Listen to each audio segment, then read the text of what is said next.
वो कहते हैं ना कि there's many a slip twixt the cup and the lip. तो अभी तो ये हनूज दिल्ली दूर अस्त, मैं नहीं समझती कि ऑपोजिशन का कोई ग्रैंड अलायंस बन सकता है। ये मेरा एनालिसिस है, क्योंकि आप जब कुछ हिस्टोरिकल फैक्ट्स को देखते हैं और कुछ पॉलिटिकल ट्रेंड्स को देखते हैं, पॉलिटिकल बिहेवियर्स को देखते हैं, तो पिछले 2-3 महीनों से कोशिश हो रही है कि ऑपोजिशन का ग्रैंड अलायंस बनाया जा सके, लेकिन उसमें एक बहुत बड़ा मिसट्रस्ट है बिटवीन पीटीआई एंड जेयूआईफे। उसकी बहुत सी वजूहत है, वो आप भी जानते हैं, मैं भी जानती हूँ, कौम का बच्चा बच्चा जानता है। और सबसे बड़ा उसमें एलिमेंट ये है कि खैबर पख्तूनख्वा एक familiar and similar political battle ground है बिटवीन पीटीआई एंड जेयूआईफे। तो वो चीज़ें जब सॉर्ट आउट नहीं हो सकती, तो मेरा नहीं ख्याल कि मौलाना फजल रहमान अपोजिशन के ग्रैंड अलायंस का बाकायदा बाज़ाब्ता हिस्सा बन जाएंगे, या पीटीआई के साथ एक स्टेज पे आ जाएंगे, या एक कंटेनर पे आ जाएंगे। मैं समझती हूँ कि मौलाना फजल रहमान इमरान खान की पीटीआई का हिस्सा रहेंगे भी और नहीं भी। एक तरह से अपोजिशन का भी वो इशू टू इशू साथ देते रहेंगे, और हुकूमत का भी वो साथ देते रहेंगे इशू टू इशू। और ये मौलाना फजल रहमान ने अपनी सियासत वाजे कर दी थी 2024 के इलेक्शन के बाद। लेकिन अगर आप ये समझें, या अगर आप ये जानना चाहें, या ये तसव्वुर रखें कि मौलाना फजल रहमान अपनी पग जो है वो पहना देंगे इमरान खान को, तो ऐसा मुमकिन नहीं है। तो मैं समझती हूँ कि अपोजिशन का ग्रैंड अलायंस इस तरह से नहीं बनेगा कि मौलाना फजल रहमान बाकायदा उसका हिस्सा हो। ये मेरा एनालिसिस है, दुरुस्त भी हो सकता है, गलत भी हो सकता है, बट मुझे यही नजर आता है जब मैं पास्ट कंडक्ट का मुतालिया करती हूँ, या जो एक हिस्टोरिकल बैकग्राउंड है बिटवीन पीटीआई एंड जेयूआईफे, और इस वक्त भी जो उनका पॉलिटिकल कंडक्ट है, जब मैं उसको भी ऑब्जर्व करती हूँ।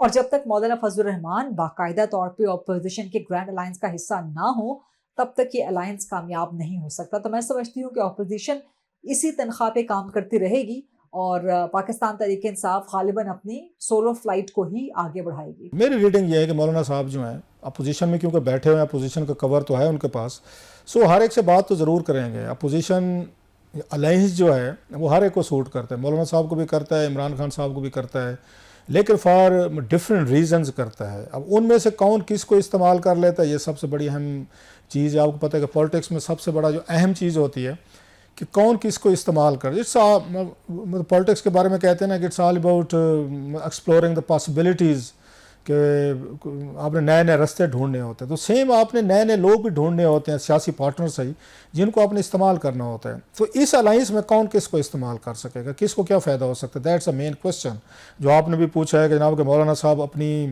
एक अलहदा सियासत करेंगे या हुकूमत के साथ शामिल होंगे। हुकूमत के साथ तो शामिल नहीं होंगे, उन्हें सूट नहीं करता।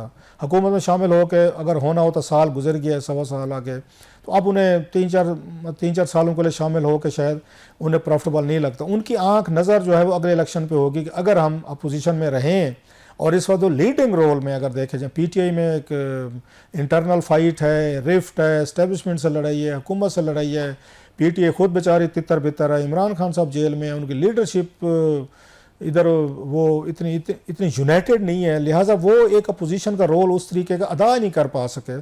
उनमें डिटेंशंस हुई हैं, डिटेन्स हुए हैं, जेलों में गए हैं, केसेस हैं, मुकदमे हैं, मफरूर हैं, अंडरग्राउंड हैं, सो वो अपने मसलों में फंसी हुई है। मौलाना साहब के पास ये सारे मसाइल नहीं हैं।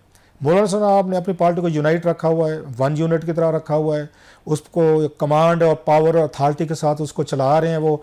और उन्होंने 1 साल में बहुत कुछ अचीव भी करके दिया है अपनी पार्टी को, हुकूमत को मजबूर करके। इमरान खान साहब का क्लाउड इस्तेमाल करके 26वीं तरमीम को देख लें फॉर एग्जांपल, मतलब उसमें जो मदारस वाला बिल था, बड़ी लड़ाई चली उनकी, उन्होंने चलती रहे, मेरी मर्जी मांगनी पड़ेगी, हम नहीं फंडिंग की, अपनी फंडिंग का ऑर्डर नहीं होने देंगे, नहीं होने दिया उन्होंने, उस तरह के लाज में चले गए। सो उनका क्राउड, उनका फॉलोअर, उनकी पार्टी उनसे मुतमिन है कि मौलाना साहब ठीक पॉलिटिक्स कर रहे हैं।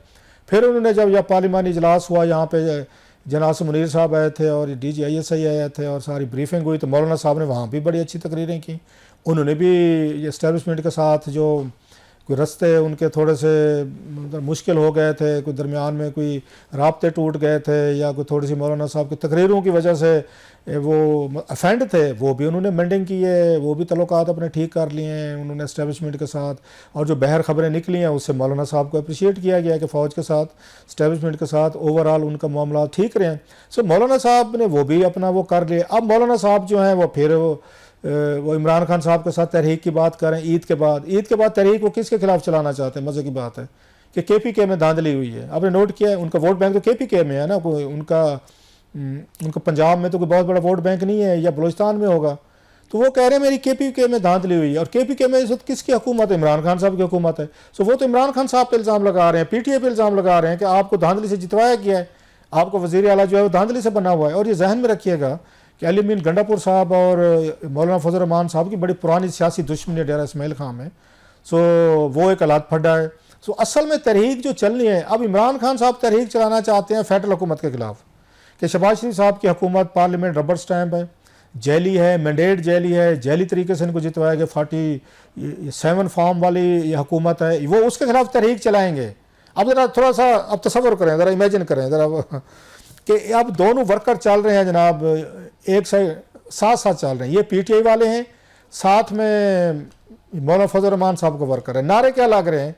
इमरान खान साहब का वर्कर कह के जनाब कि ये 47 वाली पार्लियामेंट है, ये धांधली वाली है, और जिसमें मौलाना साहब भी बैठे हैं, उनके लोग भी बैठे हैं, वो भी साथ चल रहे हैं, ये धांधली वाले हैं, और वो शहबाज शरीफ हुकूमत को धांधली ज़्यादा हुकूमत समझते हैं। ये नारा लग रहा है उनका, मैं तसव्वुर कर रहा हूँ। साथ में मौलाना साहब का वर्कर क्या नारा लगा रहा है? वो कहता है जनाब कि यहाँ पे KPK में धांधली हो गई है, ये अली अमीन गंडापुर साहब जो हैं ये धांधली वाले वजीर हैं। तो ये कैसे चलेगा? इमरान खान फेडरल हुकूमत के खिलाफ नारे लगा रहे हैं, और जो उनके साथ पार्टनर हैं अलाइंस में वो इमरान खान साहब और PTI पे नारे लगा रहे हैं। ये अलाइंस या नेचुरल लगता है आपको? मौलाना साहब का वोट बैंक है KPK में, वो इमरान खान के साथ कैसे चलेंगे? हाँ, वो इमरान खान के ज़रिए, PTI के ज़रिए अपना स्कोर सेटल करेंगे अली अमीन गंडापुर साहब के पास साथ, कि अली अमीन गंडापुर साहब को हटाओ, अली अमीन गंडापुर साहब को साइड पे करो। वो इनको शिकार करेंगे कि अली अमीन को हटवाएं, फिर हम अलाइंस करेंगे, फिर सोचेंगे।